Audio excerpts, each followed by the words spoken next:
Kentucky Derby. Down the stretch they come. In the middle of the track, Menifee is flying, but it's charismatic, holding on to win it way out here. If I can win the Preakness, opportunity awaits. A possibility for a triple crown. Charismatic, the Derby winner, wins the Preakness.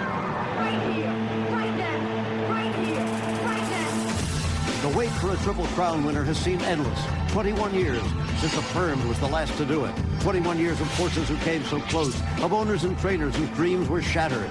Now Charismatic has the great opportunity, and it comes only once in his lifetime. Can you feel it? Can you hear it? It must be right now. 3 minutes to the 131st Belmont, the final Belmont of the 20th century. Chris Antley can hear us as Chris warms his horse up. Chris, hardly the place for an in-depth interview. Just tell us what you're thinking right now. I just kind of focusing on the race. Just kind of running things through my mind, getting a last-minute checkup. Kind of like when you go off to fly a plane. You want to go through all these systems and look through your papers and make sure everything's right. How's the horse warming up? He's warming up fine. He's very relaxed, even though there's a lot of commotion and the crowds are loud. He's very relaxed and content.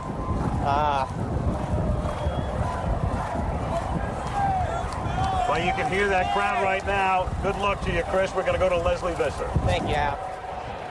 I'm here. Al, he's been in this position 12 Triple Crown races that he's won, but never quite this position before. Wayne, on the brink of immortality, are your emotions a little different? Triple. They're triple.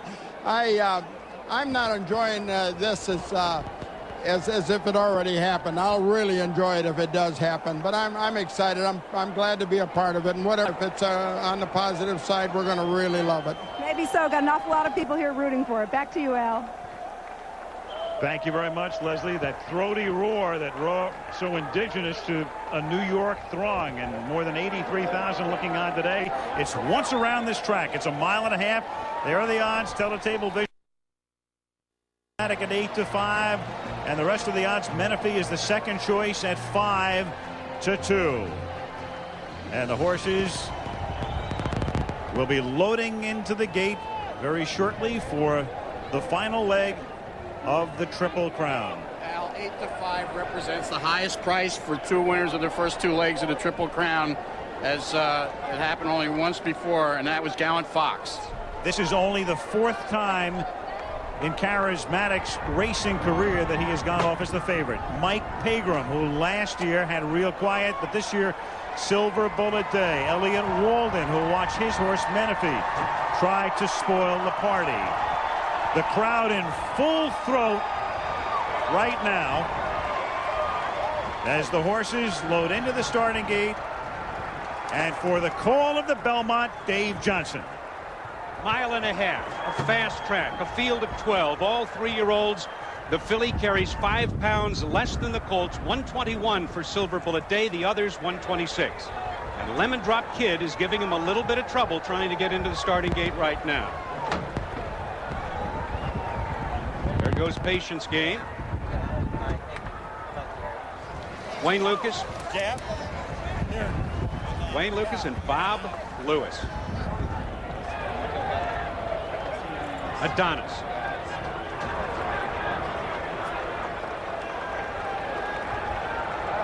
Bob Baffert, the trainer of Silver Bullet Day. Menifee second in the Derby and the Preakness. And his trainer, Elliott Walden. The jockey is Pat Day. 2 out. Still got 1 out. Got 1 out. That one is best of luck. He's in line. We're ready for the start. And they're off in the Belmont Stakes, and Best of Luck was off a step slowly, as was Pineham, and Charismatic gets away cleanly as they run to the first turn. Menifee surprisingly on the outside, along with Stephen Got Even showing early speed. Charismatic and the filly Silver Bullet Day at the rail. They're at the clubhouse turn, and it's Silver Bullet Day with the red cap leading it, and the Derby winner on the outside.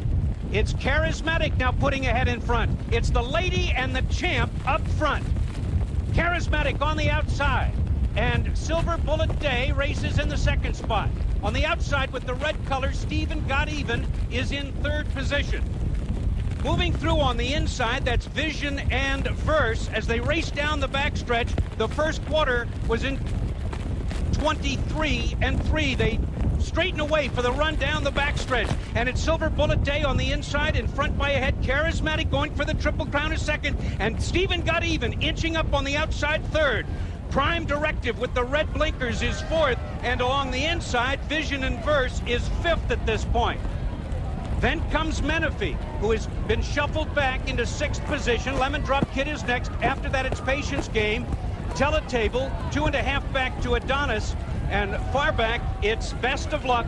And far, far back, and having lost touch with the field, Pineapple. They go to the far turn. And Silver Bullet Day leads it by half a length easily. Jerry Bailey aboard. Charismatic is second. And on the outside, Stephen Got Even. And just behind those in the black cap, Vision and Verse saving ground on the inside as they reach the midway point on the turn. Adonis is fifth at this point. Lemon Drop Kid is sixth. Menifee is seventh as they move to the top of the stretch. It's the filly Silver Bullet Day on the rail in front. Between horses, Charismatic trying for the Triple Crown. On the outside, Stephen Got Even. Adonis, and here on the extreme outside comes Lemon Drop Kid. At the rail, in the white blinkers, Vision and Verse. Now 5 of them, and Charismatic takes the lead. Charismatic between horses, but on the outside, there goes Lemon Drop Kid just rushing to contention. Lemon Drop Kid, and on the inside, Vision and Verse. Lemon Drop Kid on the outside, Vision and Verse. Charismatic is beaten. Here's the finish. It's going to be tight. Lemon Drop Kid, I believe, held on to win it by a head. Trained by Scotty Schulhofer. Ridden by Jose Santos. On the inside, Vision and Verse. It's a photo finish. Alberto Castillo Jr. finishing in the photo finish. Charismatic denied the Triple Crown. The final time, 2 minutes, 27 and 4/5 seconds, and Charismatic is pulling up, and that's Chris Hantley off, and he's holding Charismatic's leg. Bob Lewis, the owner there, and just behind Wayne Lucas, the trainer.